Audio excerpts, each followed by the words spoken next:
Welcome, everybody, to another episode of the Lifelong Podcast. I am your host, Coach Molly from Three Pines Leadership, and I want to thank you for joining me for this episode. It's going to be a little bit of an up and down in this one. I'll be completely honest. Everything is shaking up. Everything is chaotic, and parts of the world are literally on fire. So take a deep breath, get a cup of tea, curl up with me, and let's get into it. If you haven't already, make sure that you subscribe. We're on YouTube. We're on a whole bunch of other platforms. We'll get into that in a second. This episode is going to be full of news. We're going to start with some news and stuff at the beginning. We'll get into the meat of it. We got two big topics to talk about that kind of connect to each other. So we'll get into that very, very soon. But I've promised you special news for every Lifelong Podcast episode this month. And I think I'm going to continue that into next month as well.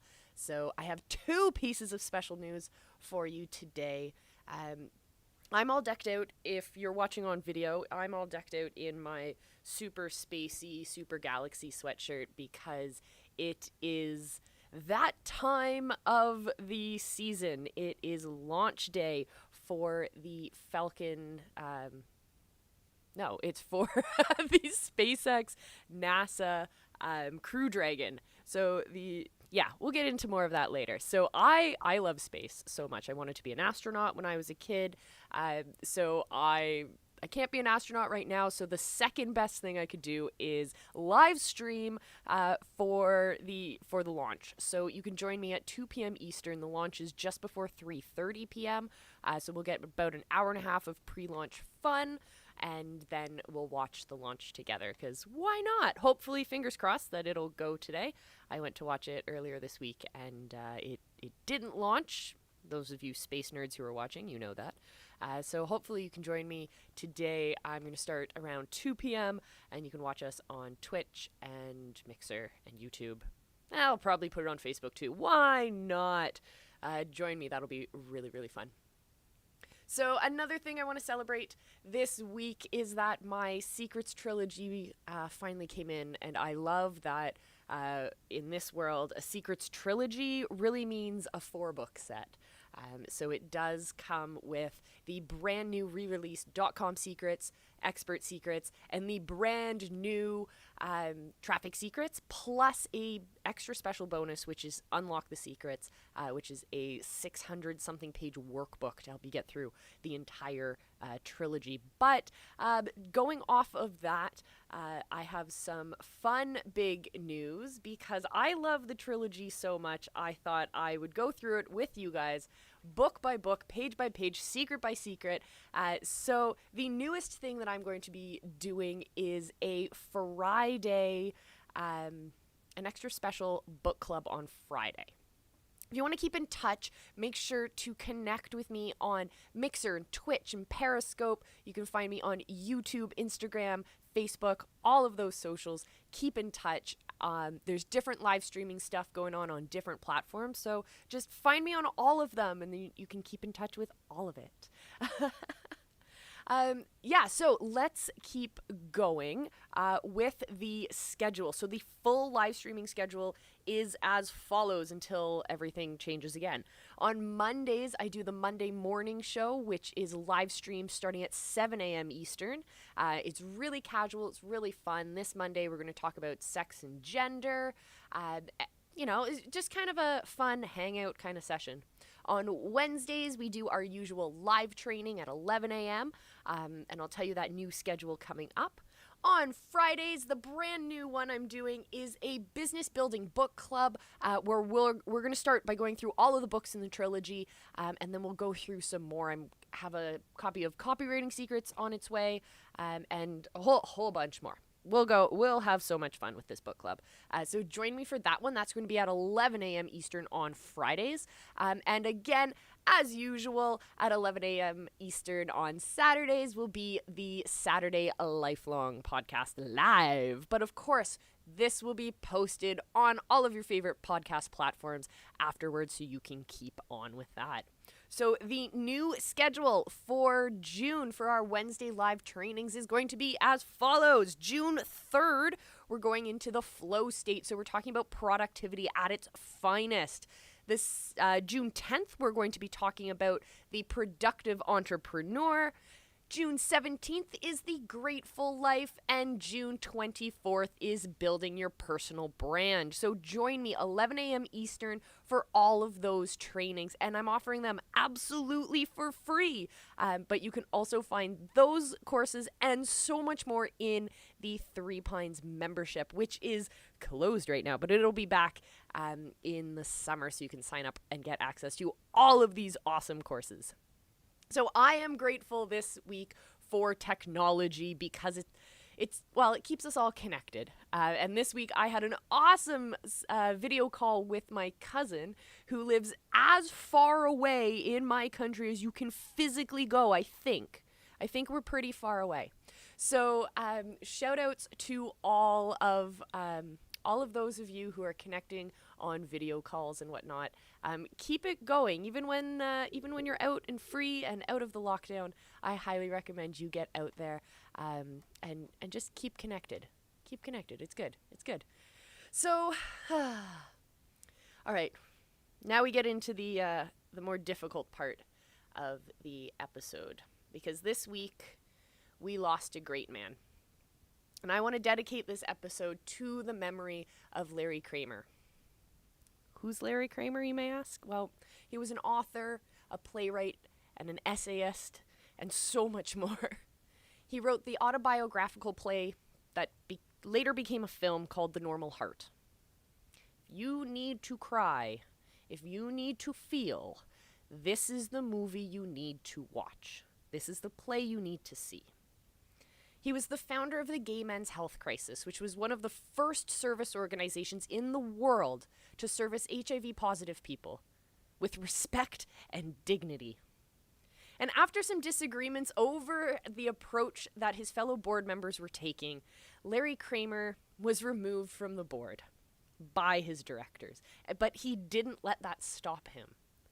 He knew that the work needed to be done, and the message he was fighting for needed to be heard. And so he started a much more militant group known as ACT UP.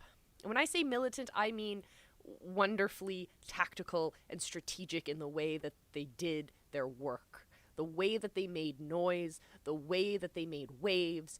That is the power of ACT UP. ACT UP stood for the AIDS Coalition to Unleash Power, and that's exactly what they did.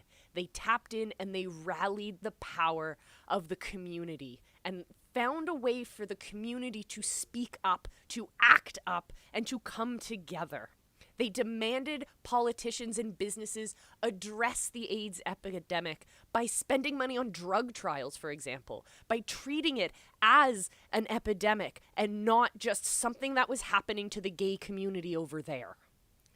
His activism, it was bold and it was in your face, and it rubbed some people the wrong way, but what it did was it brought the message to light. He called out government leaders who weren't listening, and he called them murderers. He addressed many issues that were tangentially connected to the HIV/AIDS epidemic, such as fighting to end discrimination against gay men and lesbian women in government offices, on Wall Street, and even in the Catholic Church. His activism went far beyond his initial message. So let's take a moment and go back to the early 1980s. Long before many of you were born. Larry Kramer was one of the first activists to see a change happening in his community. What he was seeing was that more and more gay men were being diagnosed with this very specific type of cancer. A type of cancer that was usually only seen in really old men. Kaposi sarcoma. It appears as like red or wine-stained dots, spots, and bumps all over the body. Larry Kramer realized when he was seeing this that this was going to spread and it was going to get worse. So he felt he needed to speak up, to shout, to yell, to scream, to make sure that people are hearing what's happening, and that he was able to tap in and use his talents to shed light into this, into what was happening, so that people who were sitting comfortably at home could finally realize what was happening. He famously said, if you write a calm letter and you fax it to nobody, it sinks like a brick in the Hudson. Larry Kramer's activism stands as an example that strategic noise and determination can change the world. They can save lives. And through his activism, his identity evolved. As the New York Times wrote in their touching article on his passing, which is linked in the description box, at his death, Mr. Kramer was at work on a play centered on the epidemic. Quote, it's about gay people having to live through 3 plagues: HIV/AIDS, COVID-19, and the decline of the body. I had the honor of speaking with him a couple of times during my academic career. He was patient and he was kind. He was the most amazing storytellers. His stories had a way of not only teaching you something, but also sharing this beautiful side of human vulnerability. His power was in his ability to shine light into darkness.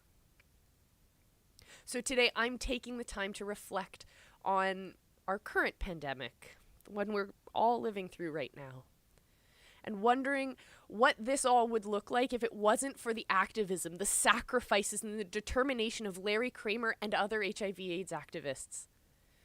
Would the narrative of COVID-19 be steeped in othering and racism out of fear and ignorance? And with those who are sick, would they be neglected because it was their lifestyle? Would they have to experiment on themselves to find a drug cocktail that works? So this brings me to a topic I think about a lot: legacy.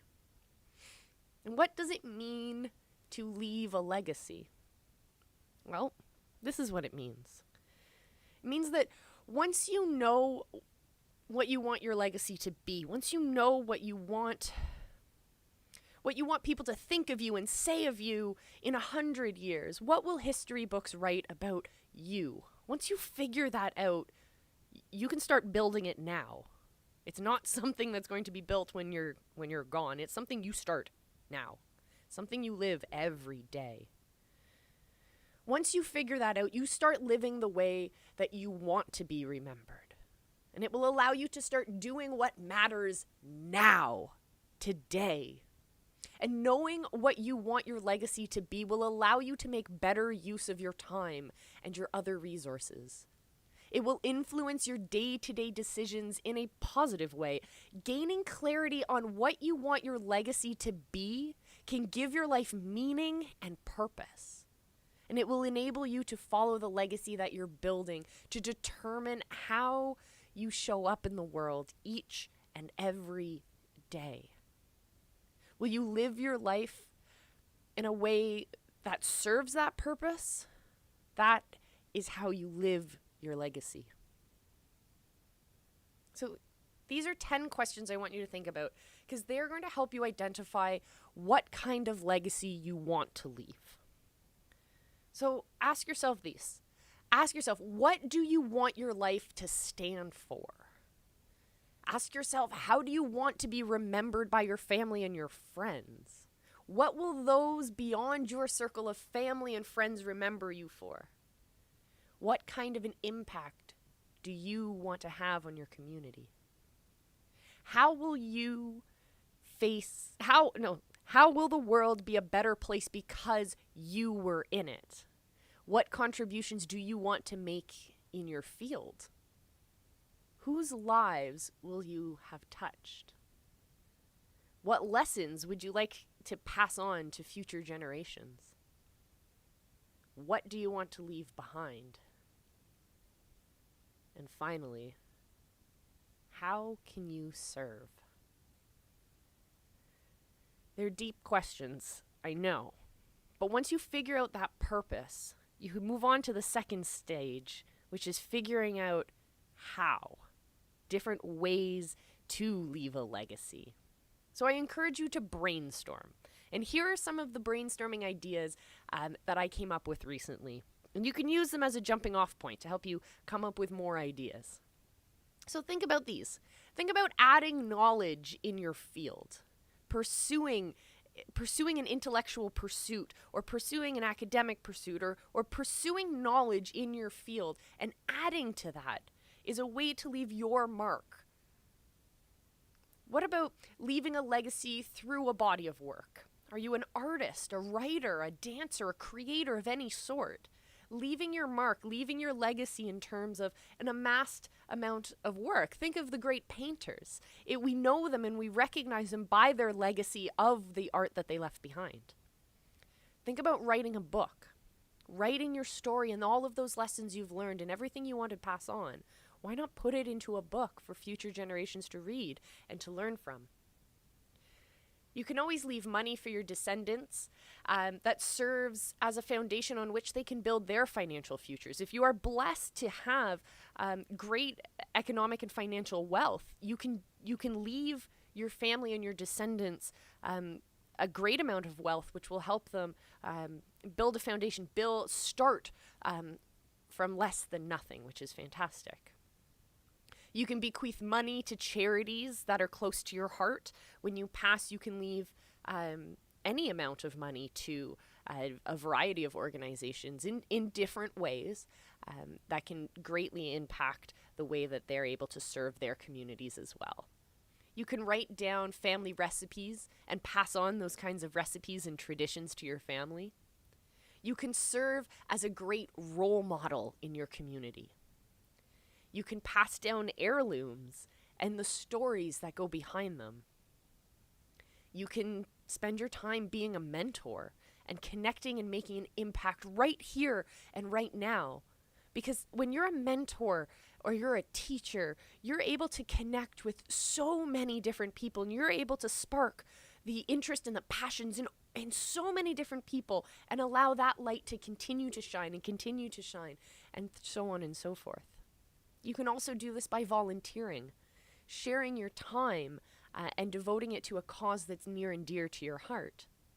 You can start a business or a nonprofit organization that will serve that purpose as well. You can write down your memoirs, and you can also record video messages to your loved ones. What about creating scrapbooks for them, or even websites to pass on your story and your legacy? You can endow scholarships to your past schools or for future students. I organized a scholarship in the name of one of my dear friends who passed away a few years ago to allow his legacy of he was adopted when he was a kid. So that was important to him and his identity. He was a business owner and he was an entrepreneur, and he was also an avid engineer and technology enthusiast. So the foundation created scholarships for adopted kids who were going into entrepreneurial studies or business entrepreneurial studies or engineering programs, which I think is pretty cool. So you can write a legacy letter as well, which is something I think is a really neat activity for everyone to do, and an exercise I encourage you to do at least every 5 years. Write down everything you'd tell your loved ones if you knew you didn't have long to live. Think about it. Honestly, be vulnerable with yourself. Be sure to capture the essence of who you are by writing about your life lessons, your values, accomplishments, your hopes, dreams, fears. Think of it as an emotional heirloom, something that you can pass down generation to generation to generation. You can do this also in a much more modern way by starting a blog.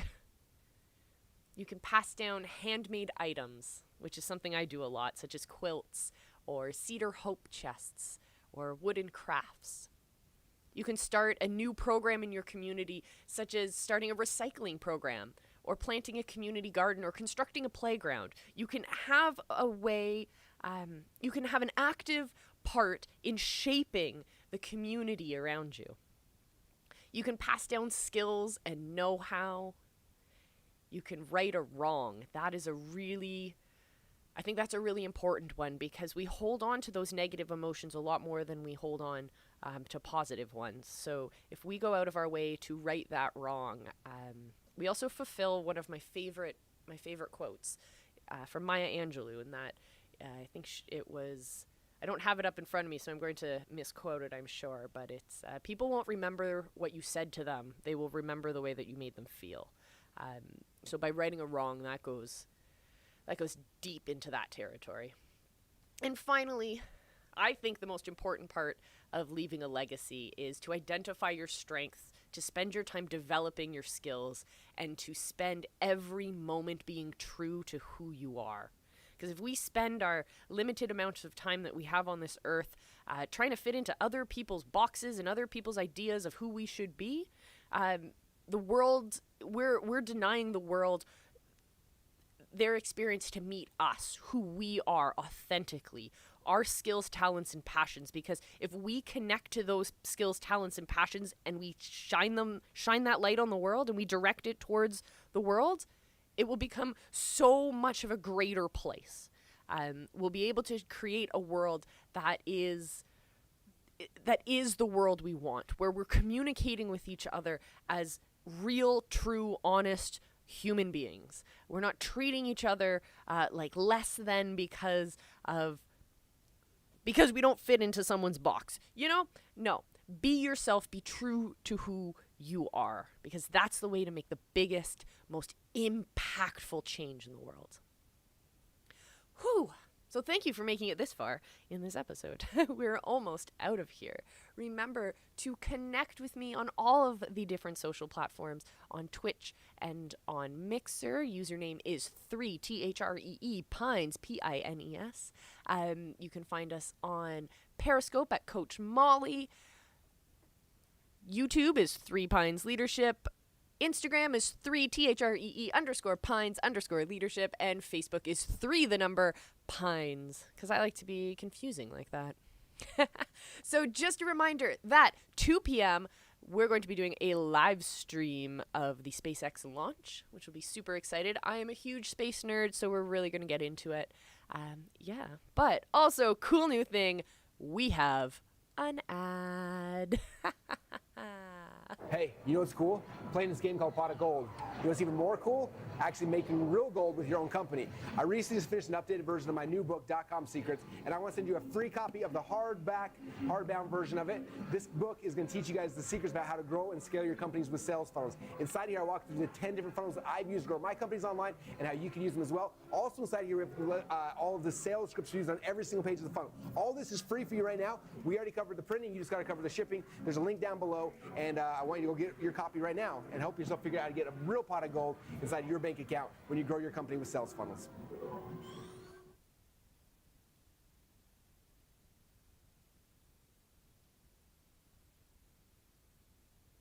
Yeah, that's right. .com Secrets. You can get your very own copy for free. You can follow the link in the description box. And that is the very first book that we're going to dive into for the Business Building Book Club coming up. It will usually be on Fridays at 11 a.m. But as a special surprise, yeah, that's right, because I am so excited to dive into the trilogy. I want to start with the very first episode of the Business Building Book Club tomorrow. That's right, Sunday, the 31st of May. I'm going to dive in at 11 a.m. into the first secret in .com Secrets. So join us. Make sure you get your free copy at the link in the description box. So thank you so much for joining me for this episode, everyone. It was so much fun spending the time with you. Make sure you spend some time with yourself, with your friends, with your family, your loved ones, even if that is through a screen virtually. And you can always come hang out with me on YouTube and Mixer and Twitch and all of that fun stuff. Until next time, everyone, remember that I love you and be excellent to each other.